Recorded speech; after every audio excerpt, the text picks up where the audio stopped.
नमस्कार दोस्तों, कैसे हैं आप लोग। यह कथा विशेष रूप से उस परिवार की है जिसमें पति अत्यंत आलसी है और पत्नी गंभीर, श्रमिक और भक्तिवान है। यह केवल घरेलू संघर्ष की कहानी नहीं, बल्कि विश्वास, आशा, भक्ति और भगवान शिव की अनुकंपा की अनूठी उदाहरण है। आइए इसे विस्तार पूर्वक सुनाते हैं। आलसी पति का चरित्र और पारिवारिक जीवन एक ऐसे युवक की कहानी है जिसे खाने पीने और सोने के अलावा किसी भी चीज में रुचि नहीं थी। बचपन से ही वह कामचोर था। युवावस्था तक पहुंचते पहुंचते भी उसकी यह आदतें नहीं बदली।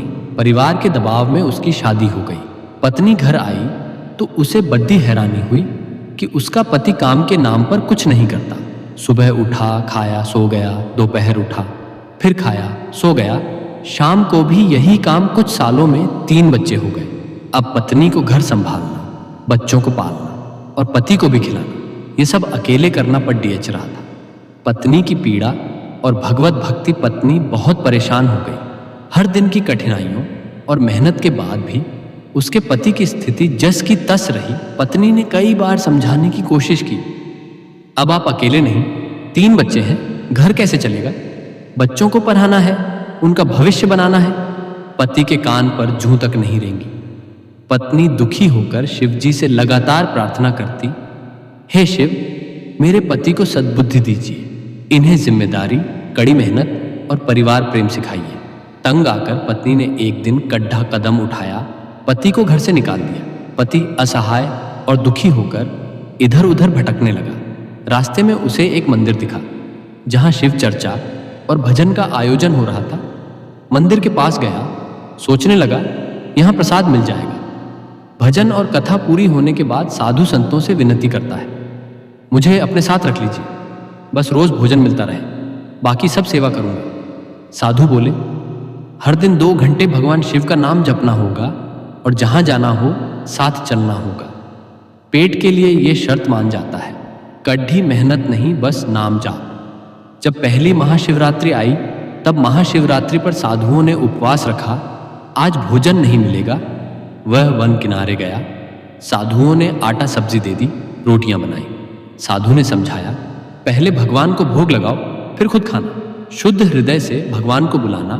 रोटियां परोसकर बद्दी भोलेपन व प्रेम से गाने लगा, भोलेनाथ आजा, शंकरनाथ आजा, मेरे भोजन का भोग लगा जा। भगवान शिव और माता पार्वती साक्षात प्रकट हुए। 2 थालों में बैठ गए, दोनों को एक एक रोटी दी, खुद के लिए 1 रोटी रख ली।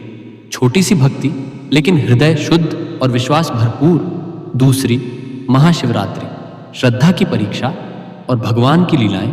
अब उस व्यक्ति को विश्वास हो गया, खुद के भोलेपन और सच्ची पुकार से भगवान भोजन का भोग स्वीकार करते हैं। अगले वर्ष वह अधिक आटा लेता है। सोचता है, पिछली बार भगवान व माता का हिस्सा गया, अब की बार ज्यादा खाऊंगा। रोटियों की संख्या बढ़ा देता है। जब भोग लगाने के लिए पुकारता है, इस बार भगवान अपने गणों के साथ गणपति, कार्तिकेय, नंदी आदि को भी बुला लाते हैं। फिर वही जितनी रोटियां बनाई, भगवान गण सब खा गए, खुद कुपित सा रह गए। तीसरी महाशिवरात्रि, महात्मा का संदेह और साक्षात दर्शन। इस बीच साधु को उसके दावों पर शक होने लगा, क्या सच में भगवान आते हैं। तीसरे वर्ष जब वह भक्त फिर ज्यादा आटा मांगकर 12 रोटियां बनाता है, महात्मा छुप कर देखने जाते हैं। भगवान इस बार समस्त देवी देवताओं को साथ लेकर प्रकट हो जाते हैं। एक एक रोटी सबको देते देते वह फिर खुद भूखा रह जाता है। दर्शन का अद्भुत क्षण महात्मा को कुछ नहीं दिखता। वे अचरज में पड़ जाते हैं। भक्त भगवान से प्रार्थना करता है, हे प्रभु, मुझे दर्शन होते हैं, इन्हें भी दीजिए। प्रभु कृपा कर महात्मा की आंखें खोल देते हैं।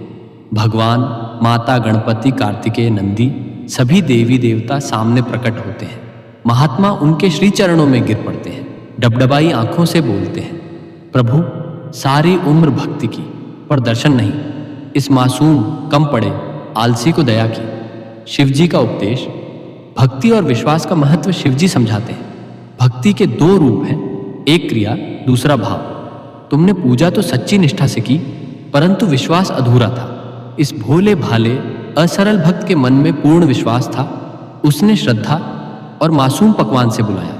भगवान भावना के भूखे होते हैं। शिवजी उस भक्त को आशीर्वाद देते हैं, अब तेरे जीवन में कभी कोई कष्ट नहीं आएगा। वो परिवार में सुख समृद्धि आएगी। घर लौटकर उसका आलस्य दूर हो गया, मेहनत करने लगा, परिवार को अच्छे से पालन पोषण करने लगा। उसके जीवन में सुख शांति और धन धान्य आ गया। पत्नी की आस्था और भक्ति भी सफल हो गई। इस कथा का यही संदेश है कि भगवान तक पहुंचने के लिए कर्मकांड जरूरी नहीं, सरल सच्चे भाव और पूर्ण विश्वास चाहिए। घर परिवार, पत्नी बच्चों की जिम्मेदारी निभाना भी एक तरह की भक्ति है। भक्ति और विश्वास के साथ साथ कोशिश भी करो, तभी ईश्वर कृपा मिलती है। सच्चा विश्वास और मासूम श्रद्धा भगवान को शीघ्र प्रसन्न करती है। छोटे से छोटे व्यक्ति पर भी कृपा हो सकती है। श्रद्धा में असीम शक्ति है। भगवान सिर्फ पुकार और मानवीय भाव से खुश होते हैं, न कि बढ़े बढ़े पूजा पाठ से। कभी भी किसी को तुच्छ न समझे। भगवान को सच्चे दिल से बुलाइए, वो अवश्य आते हैं। यह कथा न केवल शिवजी के चमत्कार बल्कि सच्चे विश्वास और वैवाहिक जीवन की जिम्मेदारियों को भी खूबसूरती से उजागर करती है। कथा अच्छी लगी हो तो मेरे चैनल को सब्सक्राइब जरूर कर लीजिए और वीडियो को लाइक कमेंट में जरूर बताइए कि इस कथा को सुनकर आपको कैसा लगा। अगर आप चाहते हैं कि ऐसी कथा और सुनाएं तो कमेंट में बताइए। तब तक के लिए इस वीडियो को समाप्त करते हैं। मिलते हैं अगले वीडियो में। हर हर महादेव।